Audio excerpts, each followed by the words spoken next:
et shalom en cette 20e journée de l'année et la 6e journée de la fête des pains sans levain.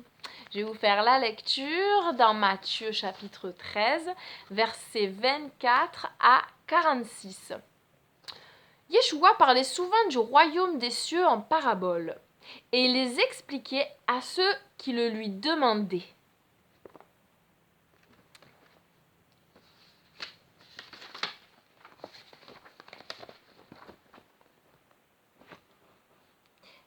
Yeshua leur raconta une autre parabole. Le royaume des cieux est semblable à un homme qui sema de la bonne semence dans son champ. Mais pendant que les gens dormaient, l'ennemi vint et sema de la mauvaise herbe parmi le blé, puis il s'en alla. Quand le blé monta et commença à former des épis, la mauvaise herbe apparut aussi. Le serviteur du propriétaire alla le voir et lui dit « Seigneur, n'as-tu pas semé de bons grains dans ton champ? D'où viennent les mauvaises herbes ?» Il répondit « C'est un ennemi qui a fait cela. » Le serviteur lui demanda « Veux-tu que nous allions arracher la mauvaise herbe ?» Mais il répondit « Non, car si vous arrachiez la mauvaise herbe, vous risqueriez d'arracher aussi le blé.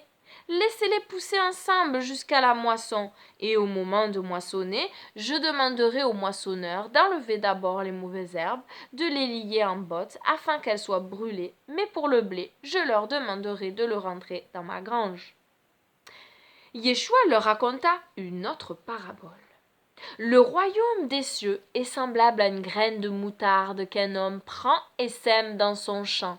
C'est la plus petite de toutes les semences, mais quand elle a poussé, c'est la plus grande de toutes les plantes du jardin. Elle devient un arbre, de sorte que les oiseaux du ciel viennent s'abriter et faire leur nid dans ses branches. Et il leur raconta une nouvelle parabole. Le royaume des cieux est semblable à du levain qu'une femme prend et mélange à la farine jusqu'à ce que toute la pâte est levée. Yeshua disait toutes ces choses aux foules en paraboles, car il ne leur disait rien sans utiliser de paraboles, afin que s'accomplisse ce qui avait été dit par le prophète. J'ouvrirai ma bouche en parabole, je dirai les choses qui ont été cachées depuis la fondation de l'univers. Puis il quitta les foules et entra dans la maison. Ses talmidim l'approchèrent et lui dirent « Explique-nous la parabole de la mauvaise herbe dans le champ. » Il répondit « Celui qui sème le bon grain, c'est le Fils de l'homme. Le champ, c'est le monde. Quant au bon grain, ce sont ceux qui appartiennent au royaume. Et la mauvaise herbe, ce sont ceux qui appartiennent au mauvais. L'ennemi qui la sème est l'adversaire.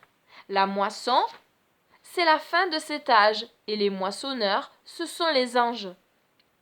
Comme on arrache la mauvaise herbe et on la jette au feu, il en sera de même à la fin du monde.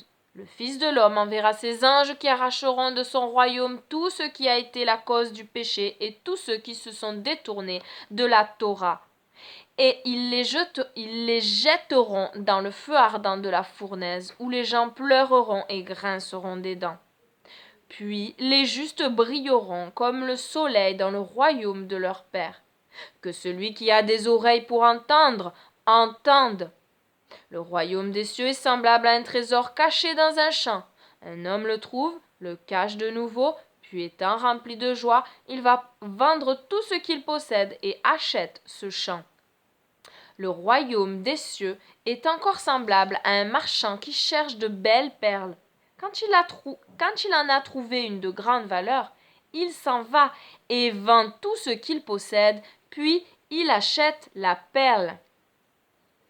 Et la question du jour, c'est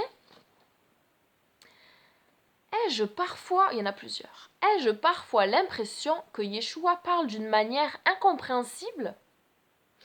Lui ai-je demandé une explication? Ai-je ensuite écouté sa réponse? Qu'est-ce que Yeshua m'enseigne sur son royaume au travers de ses paraboles? Plein de questions à méditer. Amen. Et soyez bénis. Et j'ai sorti le drapeau, je sais pas si on pourra le faire cette année, la marche pour Yeshua. Jésus, Yeshua t'aime, il t'aime. Soyez bénis. Proclamons sa parole, proclamons son amour, proclamons la vérité. Délivre-nous du mal, Seigneur. Délivre-nous du mal. Ouvre nos yeux. Soyez bénis. Salut. Bonne fête encore une fois. Ciao, ciao.